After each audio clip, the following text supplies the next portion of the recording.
Hello there, ladies and gentlemen, and my lovely, loyal, beautiful subscribers. So as you can see from the title of this video, when I was a little girl, I felt like I wanted to be a little boy. I'm not too sure when those feelings started to develop. From as early as I can remember, up until I was probably 6 or 7, I was a girly girl. I loved pink, I loved dolls, I loved wearing dresses, and I liked the Disney princesses. I wanted to be a little princess. But one summer, something changed. I started getting bored of the things I used to like. I started getting bored of wearing pink all the time, and the Disney princesses seemed lame to me. I watched the movie Cars, and I thought it was so cool. Cars are cool. And I started watching my uncle work on cars, and I had this little toy Jeep that I was actually able to sit in and drive around. It had a little motor in it, and it was just like a little kid-sized car like this. And I started feeling like being a boy would be pretty cool. I didn't feel feminine anymore. And it was around this time that I had friends that were boys. There were these two Amish boys that would come to our house and play, and I liked them a lot, and I got along with them perfectly fine. I was also going to a summer daycare where I wasn't getting along with any of the girls there. In fact, I was getting along with the boys a lot more than the girls. And I especially got along with this one boy. And we would play and have fun together one-on-one. But when he was in a really big group of boys, the boys told me to go play with the girls, go away, you have cooties, we're having boy time over here, go away. And I felt really bad, and that's when the feeling of wanting to be a boy came the strongest. I think another factor that was probably pushing me towards wanting to be a boy is the fact that I had memories of my past life. And in my past life, I was a man. And those memories were coming back up. And I was remembering how it was like to be a man. Now, a lot of people don't believe in past lives. My husband doesn't. All I know is that I have these memories that feel real. And if you don't believe me, whatever. Maybe I'm crazy. But I did have those memories, and I think that was one reason why I was identifying with the other gender really strongly. At this time, I remember approaching my mom and asking her, "Can I please be a boy? Is there any way I could be a boy?" And my mom said, "Don't be silly. You're a tomboy. You're still a girl. You're gonna always be a girl. You just like boy things, and that's okay. You can like whatever you want to like." And I was really happy with the label tomboy. I was like, wow, that's me. I'm a tomboy. That means I'm cool. I thought it was really neat. So for a few years, I called myself a tomboy. Over the next few years, I was developing some girl interests back. Like I started playing with Barbies a bit more again, and I started liking some female characters like Daphne from Scooby-Doo. And I still called myself a tomboy because I still had male interests, but I guess I was kind of in between. I don't know, I didn't feel like a full girly girl anymore. When I was 11 years old, the feelings of wanting to be a boy came back really strong again. I started buying boy clothes, and I cut my hair. I wanted to cut my hair really short. My mom only let me cut it like up to there. And I wanted to be like androgynous. I wanted to make people guess, is that little kid a boy or a girl? I don't know. Those feelings came back really strong when I was 11. And this was at the beginning of the school year. I was starting 7th grade. But this all changed when I got my period and puberty started to develop. Near my 12th birthday, I got my first period, and I noticed my boobs started to increase in size a bit. And that's when I started feeling really feminine. Those feelings of being a tomboy, they just kind of faded. I didn't feel that way anymore. I wanted to be feminine. I started developing crushes on boys. I wanted to please them. I started watching YouTubers that were girls and looking up to them and being like, wow, when I'm older, I want to be like them. I want to be pretty. I want to wear pretty dresses and makeup. Those feelings of wanting to be a boy haven't come back. I feel very comfortable in my own skin. When I was younger, I felt very confused and uncomfortable. Now, what if I had a progressive liberal mom And when I approached her and I said, "Hey, I want to be a boy," she would have said, "Oh, you are a boy then. We have to get you on puberty blockers immediately. You're transgender, yay!" She would have made Facebook statuses about how, "Oh, look at my transgender daughter who is now my son." And I would have gotten a lot of media attention when I was really young, and that would have put a lot of pressure on me. And those feelings of wanting to become feminine later in my life would have returned, but I would have been presenting as a boy. So I would have wanted to change my gender again, but the damage that the hormones and the puberty blockers would have already been done, and I would have never been able to be as feminine as I am now. Hormones would have already caused me to look very masculine. My hair wouldn't be as long. I think I would feel even more confused to today. I would never feel comfortable in my own skin because I think I would look kind of stuck in between male and female. I would have looked like a really masculine woman, and that would have made me feel kind of bad because now I feel very feminine. Now I love being a girly girl. I love makeup and dresses and all girly things. I'm very glad my mom wasn't a progressive liberal. I'm really glad things worked out the way they did. It was a big learning experience. I got to think about and reflect what gender is to me and how I really truly feel inside and the reason why I was feeling those things.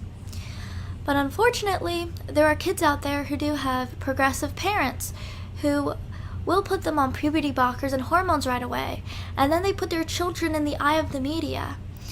And that puts a lot of pressure on their kids. And scientific studies have found out that most children, just like me, who feel like they are the opposite gender when they're younger, grow out of that feeling when they reach puberty.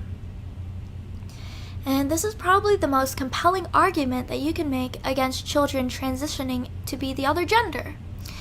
Because who knows, they can't outgrow it. Children go through phases. They are trying to find out their identity, who they are, what things mean to them. And I don't think it's right to assume that children know everything that's set in stone, that they know what they want right away, and that you should just give them what they want. Really young children nowadays are getting sex change surgeries. Things are getting out of control. This isn't right. Sure, maybe that kid feels like he wants to lose his junk now. When I was younger, I didn't feel like I liked my junk down there either. But, you know what? Now I like it. I'm really glad that I didn't have a mom who would get me a sex change surgery. I'm really comfortable in my own skin nowadays. But this poor young child, if he changes his mind in the future and regrets it, well, he's screwed forever. He will never be able to have children. He will never be able to be normal. He will always be kind of in the gray area of gender. And because of this, he may commit suicide. It may be worse.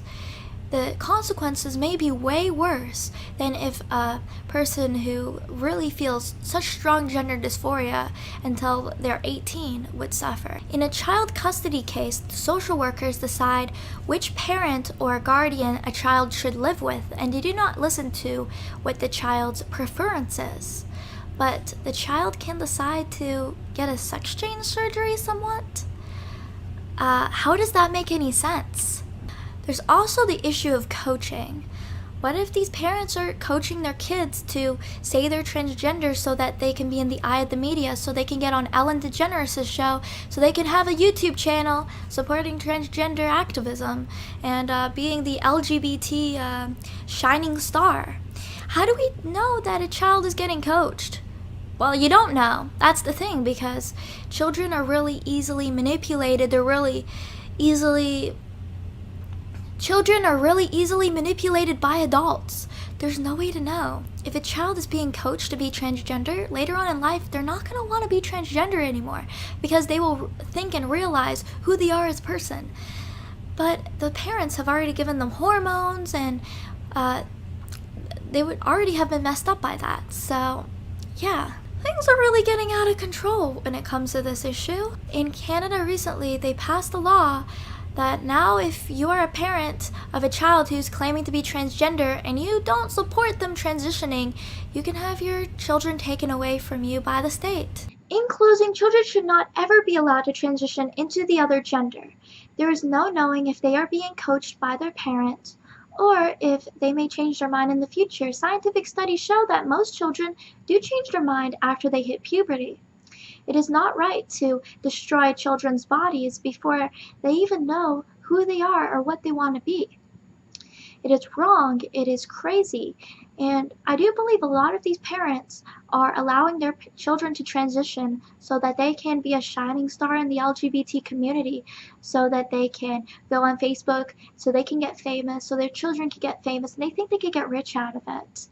It's kind of ties into capitalism because we live in this for-profit economy.